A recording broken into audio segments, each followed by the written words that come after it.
find solace in the red pill because it feels like the only space where they'll ever actually be seen and validated. It's good that people seek validation. It's good that people want to be seen and like to be in a space where others empathize with them. The issue is that, yeah, they get like very, very, very low resolution in their analysis of the world and very low resolution how they talk about women. Like they'll just say the crazy shit about women and be like, this is what women are like. And I'm like, that's not really true. Do you mean internet women? There's internet women and then there's women on the internet. Okay. These are not the same creatures. A lot of men find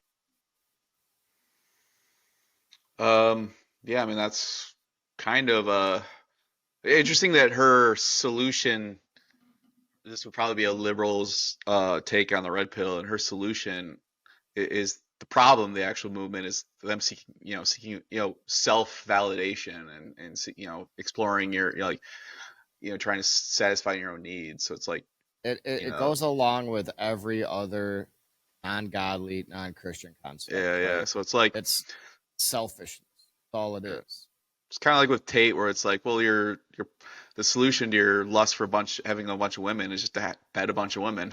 It's like, Right, well, have a no, bunch of women. Yeah, your yeah, solution to yeah, exactly. The solution is sin. It's yeah, sin.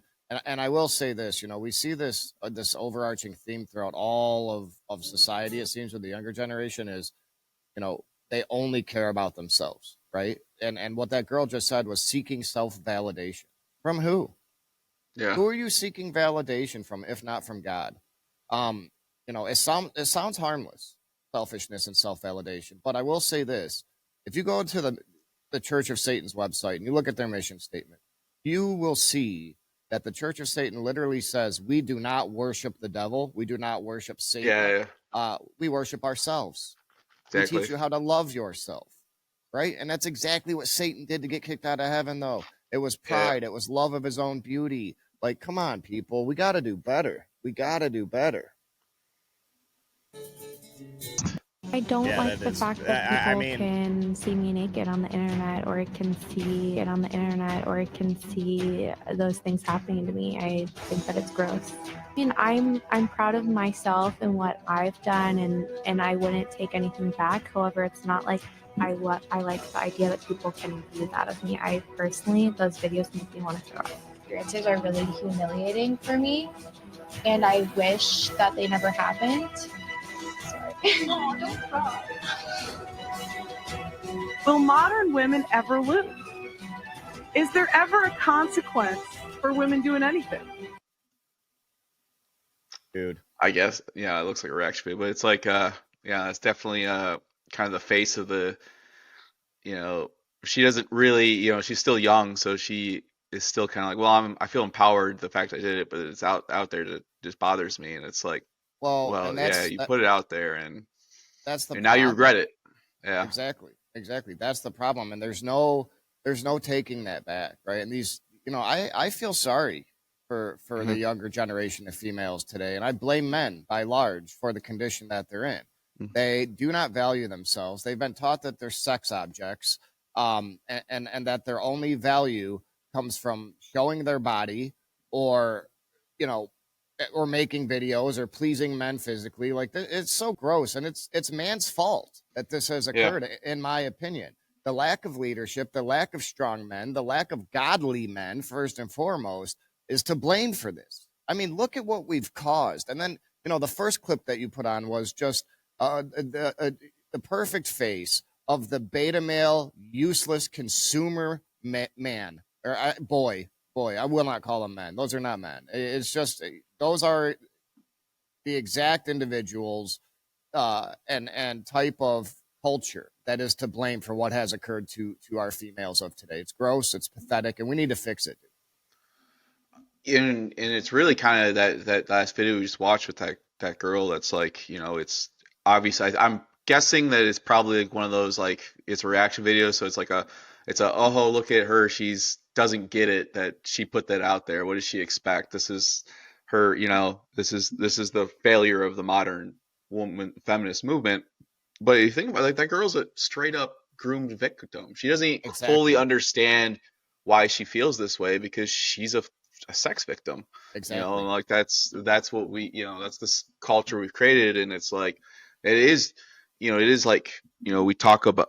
I mean, we can look at history and think of like times where things were physically bad, like war and disease and famine, and we're in like a spiritual famine and plague, and You it's have you hit the nail on the head there, and yeah. it's all satanic. And here's the thing: is it was foreseeable. This was all Mhm. foreseeable. It's written in God's word, Yeah. right? And the answer is also in God's word. It's Jesus Christ. Christ is the answer. Christ is the answer to all of this, and all of these lost women and little boys. They need to turn to Christ. He's the Yeah. Redeemer. He's the Redeemer, and He can heal, He can renew, and He can revive these individuals, and reveal the purpose that God created them for. And they can start living for something beyond them, because the systems that they've currently put their trust in, which are Yeah. academia, media, politicians, they have betrayed society, because Absolutely. the politicians, the media, academia, they're all perverts.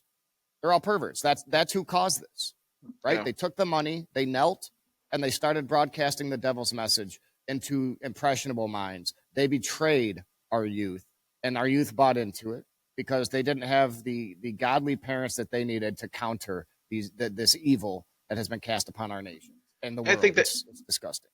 and I think that's why you and I, like, our take on this is very, like, certainly not that condemnation, and actually understanding, because we both lived in this lifestyle, so we get how you get sucked into it.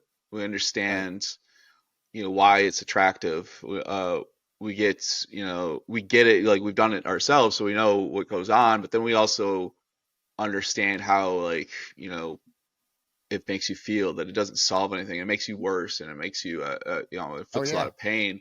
And so, like, we're just basically we're coming from a standpoint of, like, we're survivors of this, Yeah. and this is how you survive, and you're gonna end up being better for it, and it's something that you'll look back on, and you'll be able to make peace with it, and still Well, still and have the life you want.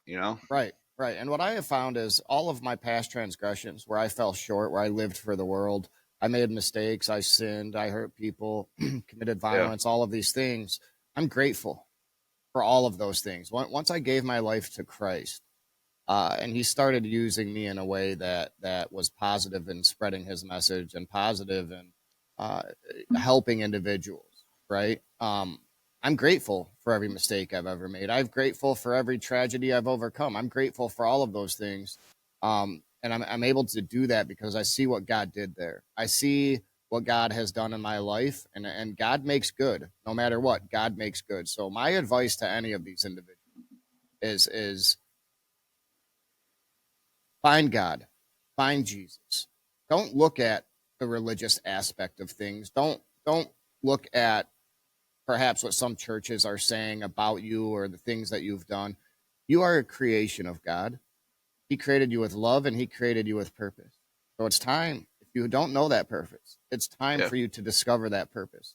And you have to understand the burdens, the pain, the lonesomeness, the depression, whatever it is that you carry with you on a day-to-day basis.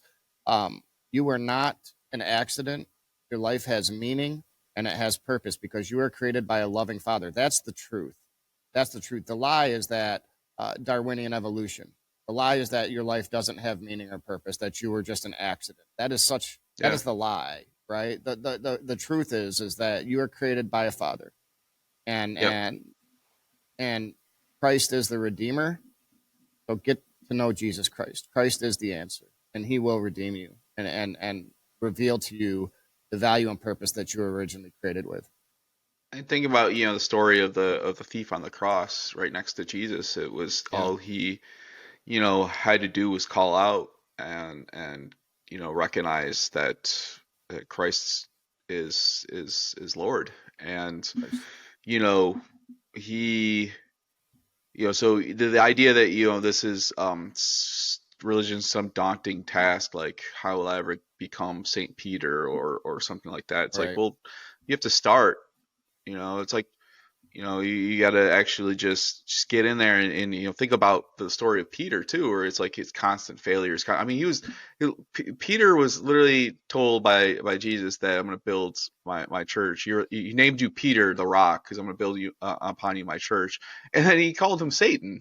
Like it's like Right. because like like 1 minute because he constantly was screwing up and doing dumb stuff and but it like God understands how, because he came here and he understands what it's like and he knows what we're going through. Does he expect growth out of us? Yes, but it doesn't have to be a daunting task where you think like every moment, if every time I fail it's completely over. And like failure is part of the growth. It should be a joyous journey. Yeah. A joyous journey, because you're shedding away the world. You're stepping into your purpose.